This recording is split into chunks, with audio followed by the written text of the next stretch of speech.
আসসালামু আলাইকুম ওয়া রাহমাতুল্লাহ। প্রিয় দর্শক, আজকে আমরা জানবো যাদেরকে আল্লাহ তাআলা নামাজ পড়তে নিষেধ করেছেন, যে তিনজন ব্যক্তিকে আল্লাহ তাআলা নিজে নামাজ পড়তে নিষেধ করেছেন এবং বলেছেন তোমরা নামাজ পড়ো না। এবং আল্লাহ তাআলা এই কথাটি কেন বলেছেন, চলুন এই বিষয় সম্পর্কে জেনে নেওয়া যায়। প্রিয় দর্শক, নামাজ হচ্ছে ইসলামের সবচেয়ে বড় ইবাদত, কিন্তু কোরআন ও হাদিসের আলোকে কিছু অবস্থায় মানুষকে নামাজ পড়তে নিষেধ করা হয়েছে। চলুন জেনে নেই সেই অবস্থাগুলো কি। এক নম্বরে হচ্ছে হায়েজ ও নিফাস অবস্থায় নারী। রাসূল সাল্লাল্লাহু আলাইহি ওয়াসাল্লাম বলেছেন, হায়েজ অবস্থায় নারী নামাজ পড়বে না এবং পরে কাজও করতে হবে না। সহিহ মুসলিমে এই কথাটি বর্ণিত আছে। অর্থাৎ এই সময় তারা নামাজ থেকে মুক্ত থাকবেন, মানে তাদের নামাজ না পড়লেও গুনাহ হবে না এবং পরবর্তীতে তাদেরকে নামাজ কাজাও করতে হবে না। তারপরে হচ্ছে মাতাল ব্যক্তি।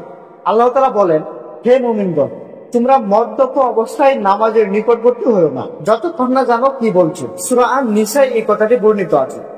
এর মানে হচ্ছে মাতাল অবস্থায় নামাজ পড়া যাবে না, মাতাল অবস্থায় নামাজ পড়া হারাম। আল্লাহ তাআলা বলেছেন তোমরা মাতাল অবস্থায় নামাজ পড়ো না। তারপর তৃতীয় নম্বরে যে ব্যক্তিটিকে নামাজ পড়ার জন্য নিষেধ করা হয়েছে সে ব্যক্তিটি হচ্ছে অসুচি বা যৌনব অবস্থায় মানুষ। আল্লাহ তাআলা বলেছেন, আর তোমরা অপবিত্র যৌনব অবস্থায় নামাজের নিকটবর্তী হও না যতক্ষণ না গোসল করো। সূরা আন-নিসা এই কথাটি বর্ণিত আছে। তাই গোসল না করে নামাজ পড়া যাবে না।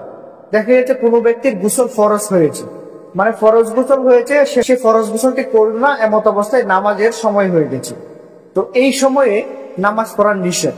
যতক্ষণ না ওই ব্যক্তি ফরজ গোসল করবে ততক্ষণ পর্যন্ত ওই ব্যক্তি কোনো প্রকার ইবাদত করতে পারবে না। তবে মনে রাখবেন, এগুলো স্থায়ী নিষেধাজ্ঞা নয়, শুধু নির্দিষ্ট অবস্থায় সাময়িকভাবে নামাজ থেকে বিরত থাকতে বলা হয়েছে। তাই আসুন আমরা আল্লাহর দেওয়া নিয়মগুলো মেনে চলি এবং নামাজের প্রতি যত্নবান হই।